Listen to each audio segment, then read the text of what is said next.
The sands that heard. The planet was ironically called Al-Marak, the place where people remember, before memory and place blurred into one.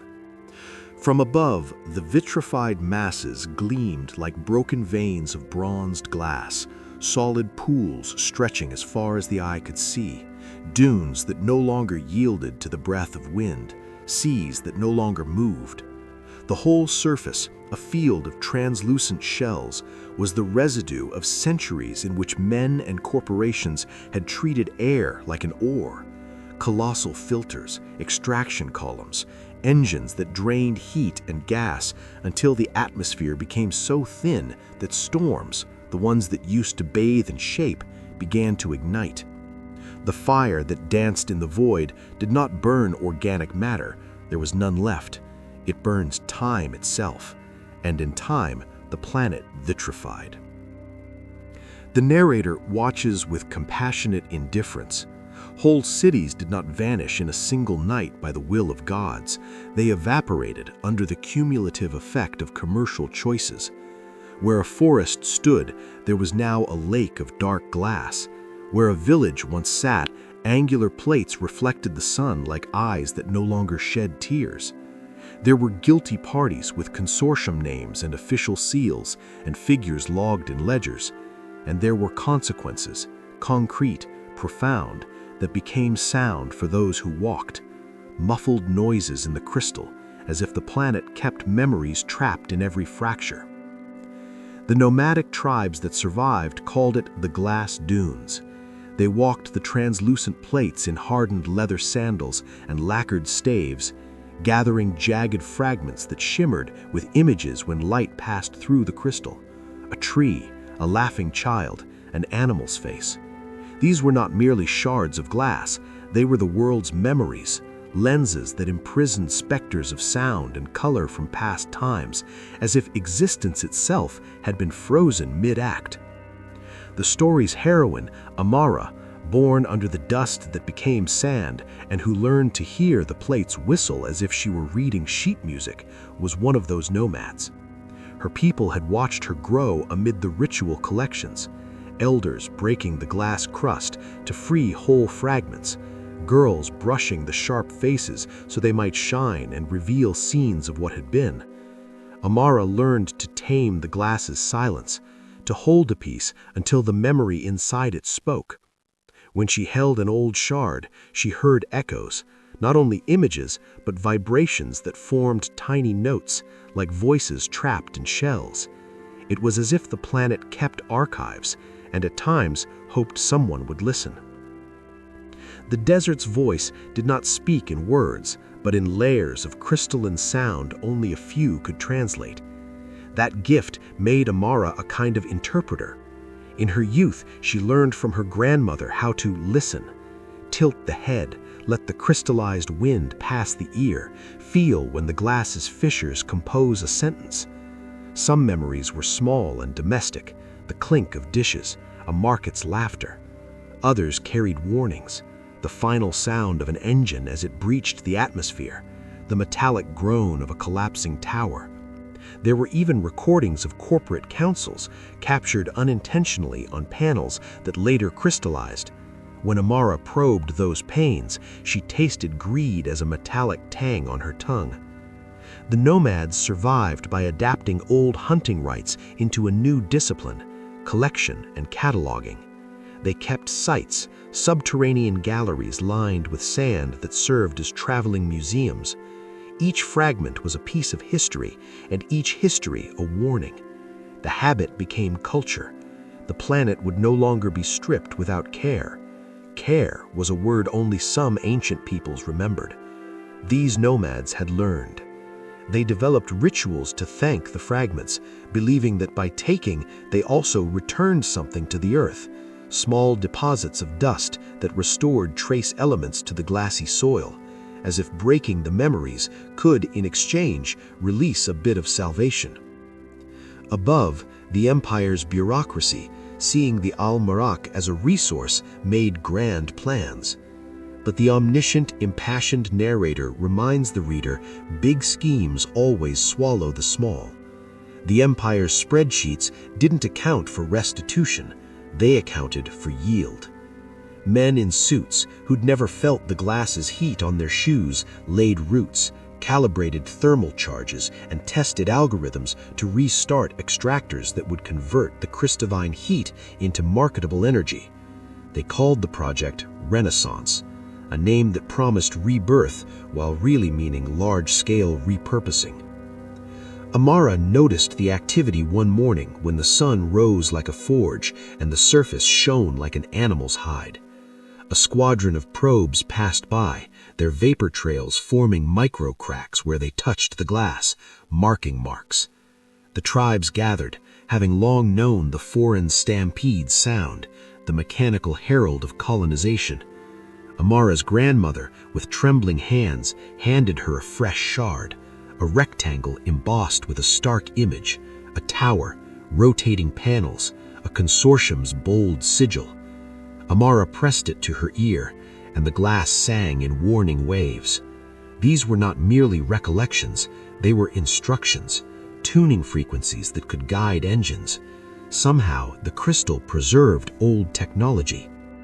Then she heard, not with her physical ears, but with that other listening, a phrase that was less prophecy than imperative.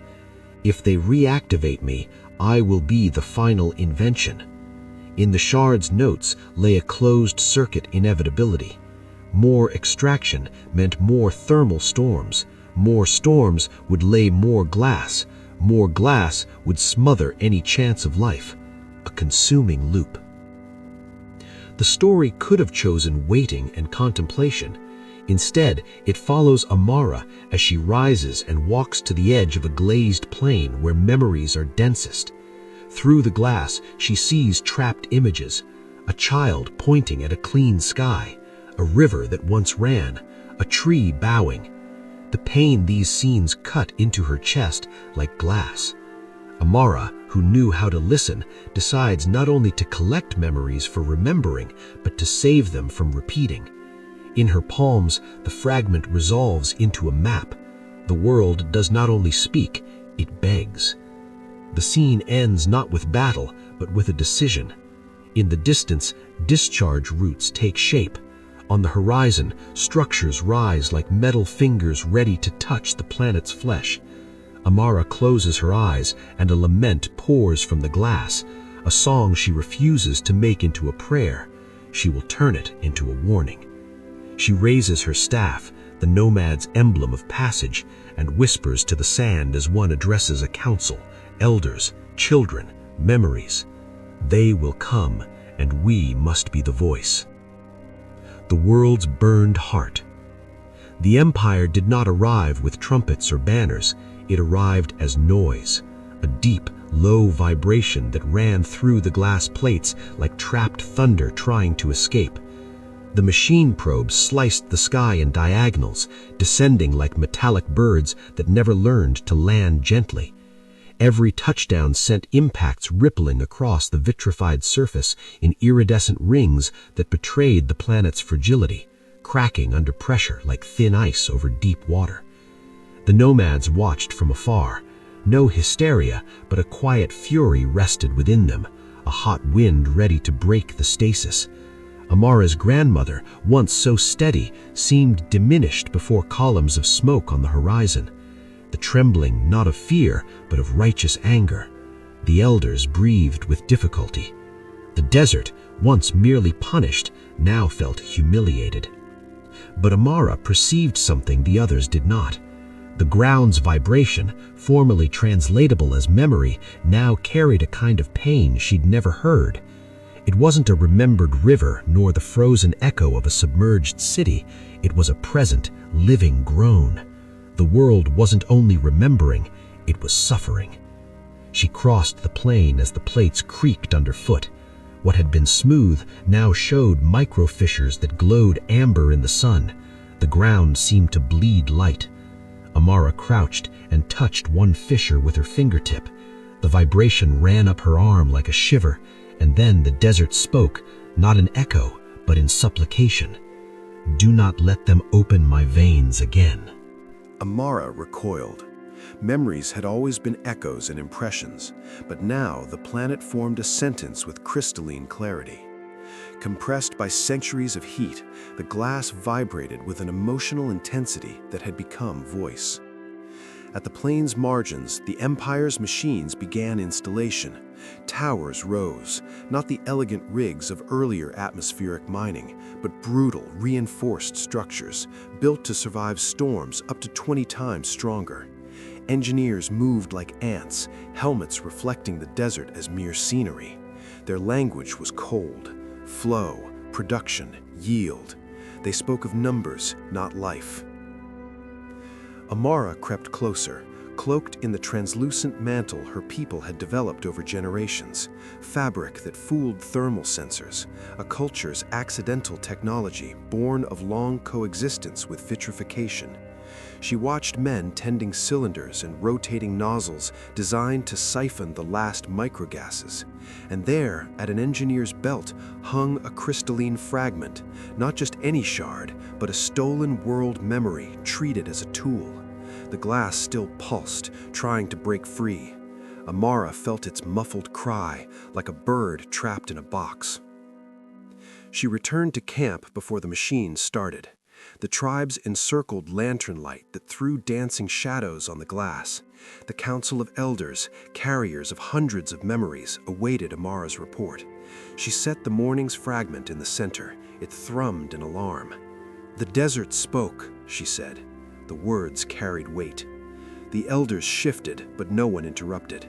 "They're not just recollections," Amara went on. "They're open wounds. Every one of their machines wakes a new cry. We must stop them." Thamir, the oldest elder, stroked his long white beard. He held rhythms, sounds, and visions from before the sky burned. He knew the planet could suffer. He didn't know it could ask for help. "Does the world want you to fight?" asked he. "It wants no one to die with it. Not it, not us." A hot silence fell, broken only by the crackle of glass under its memory's weight. Amara's grandmother rose and pressed the staff to the ground. "There was a time," she said, "when this world was called Al-Marak. The name meant remembrance. Today it remembers everything we did wrong, but perhaps it also remembers what we might do right." Eyes turned to Amara, who felt the planet call in her bones, a deep, steady pulse, making the surface thrum like a buried drum. The desert was waking. On the horizon, the machines powered up. The sound was the roar of a millennial creature being torn outward. The first atmospheric suction set the glass ringing for miles. The ground shivered like a wave without water, but full of memory. A thermal storm began to form. Slow, spiraling heat whirlwinds heralding violence. The machines were ready. Bluish thermal shields rose around motors, refracting heat and shielding operators. But the storm did not target the machines. It called Amara. She felt it, not in an ear, but in bone and fiber, and for a moment she nearly lost her footing.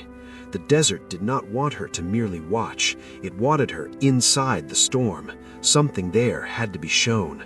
"I'll go," she said simply. "That's madness," muttered a nomad warrior. "None of us would survive a thermal storm center." "She will," the grandmother answered. "The world chose her." In an instant, the storm moved, something never seen before. Thermal storms were static, almost sculptural. This one moved as if it had eyes, as if it were searching. Amara ran. The ground glowed underfoot as though guiding her. The storm took her in a burning embrace, and she didn't burn. The heat was enough to melt metal and glass, but a shell of refraction formed around her, as if the planet itself shaped a shield. Inside, memories spoke all at once. 1,000 voices, 1,000 scenes, 1,000 laments, entire cities screaming. Amara clapped her head to hold back the flood. Then a voice rose, clear, deep, ancient. "I cannot survive another cycle. They kill me each time they breathe for me." Not human, not divine, the planet itself, the sound of a glass crust compressed by centuries of violence. Amara lifted her face, tears vaporized before they fell. I will stop them. I swear I will. The storm trembled. The world seemed to trust her. When she emerged, the glass underfoot had etched a new pattern, interlinked lines and circles like a living map. She knew it, a path. The desert had shown her how to destroy the Empire's machines. In the distance, the extraction towers continued their screams. Each cry seemed to tear another piece of the planet's soul. War, long avoided, had begun. The day the glass roared. Under cover of night, the Empire's machines advanced, silent as satisfied predators. Their engines cast a blue glow across the glass plain, making the desert seem to burn from within. The planet, wounded, trembled under the extraction tower's pressure as one trying not to scream. Amara, following the living map engraved at her feet, led the Nomad Council. Her staff drew lines on the surface that woke vibrations, answering with deep echoes. Warriors followed in reverent silence, not blind obedience, but faith in the world's memories, faith that the planet would not call someone into a thermal storm without reason. At the camp edge, they saw the full horror. Atmospheric columns linked by luminous cables, boilers melting the last particles of air, drones swarming above workers like metallic flies. Rotating lights cast propeller-shaped shadows on the glass crust, blades turning in the world's throat. Vertigo struck Amara. The planet's pain ran through her like electricity. Each time a machine sucked microgases, a crack answered underfoot, as if the desert were cleaving from within. The grandmother approached softly. "The desert chose you. Now choose for it." Amara clenched her jaw, breathed in, and stepped forward. The desert's awakening. In the Imperial camp's center, engineers assembled the Aurora accelerator, the core meant to fully reactivate the machinery. Beautiful from afar, terrifying up close, the kind of beauty only those who would destroy biomes call efficient. Amara understood the stakes. The Aurora would siphon atmosphere and channel the dune's trapped heat into pure energy, triggering a chain thermal storm, the final, definitive one. The planet would become a single flame before crystallizing forever. And the Empire planned to control ignition with stolen fragments, the world's memories converted into calibration algorithms. Amara could not allow it. As she neared, the ground under her roared so fiercely everyone turned. Soldiers raised weapons, engineers stepped back, but she did not stop. The glass lit in concentric rings, pulsing with each step. The Aurora's lights shifted from blue to red, as if feeling fear. "Who are you?" an officer demanded. The answer arrived before Amara spoke. The ground roared. Sound traveled for miles, kicking up dust and scattering fragments that projected memories into the air like holograms. Rivers, forests, extinct animals, smiling people, all the life the Empire never imagined. The engineers were frozen. The Empire had believed it faced a dead desert, but the desert had never been dead. It had been waiting for someone who could hear. The machine's destruction. The map the planet showed Amara began there, a ring of vibrations that, if triggered, would create a resonance crossing the entire crystallized crust, an ancient natural mechanism, the planet's mineral heart asking for help. Amara tapped the ground with her staff. The glass answered with a crash. Machines shuddered. Some shut off automatically. Others shrieked and spat flames. The Aurora spun out of control. Soldiers fled. Engineers shouted meaningless orders. Drones fell like struck insects. The resonance swelled. A gigantic fissure ran for miles, opening like an old eye's dilating pupil. The sound was deafening, every trapped memory freed at once. From the crack came no smoke, no fire. Light poured forth, warm, golden, profound light, like a first breath after centuries. Amara traced the second circle of the map with slow intention. The aurora exploded, not in destructive blaze, but in sparks absorbed by the soil. The planet reclaimed what was its. A wave rolled across the plain, toppling towers, machines, and cables. Nothing burned, everything simply shut down, as if the world said, "Stop, enough." The silence that remains. When it was over, Amara dropped to her knees. The desert fell quiet, not dead, but relieved. The vitrified crust ceased its hum. The light thinned until it vanished. The nomads approached slowly. The Empire's soldiers had no fight left. The machines were dead. Project Renaissance lay in ruins. For the first time in centuries, the planet drew breath. Amara touched the glass and felt one last vibration, faint, content. "Thank you," she whispered. Her grandmother knelt beside her. "You listened, and it listened to you." Amara smiled, exhausted. "And now?" The elder gazed at the horizon where the sun rose, reflected 1,000 times in the shards like small promises.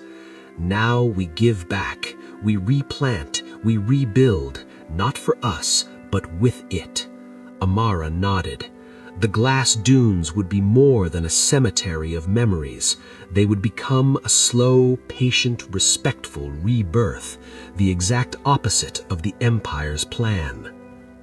The omniscient narrator, relentless, observes.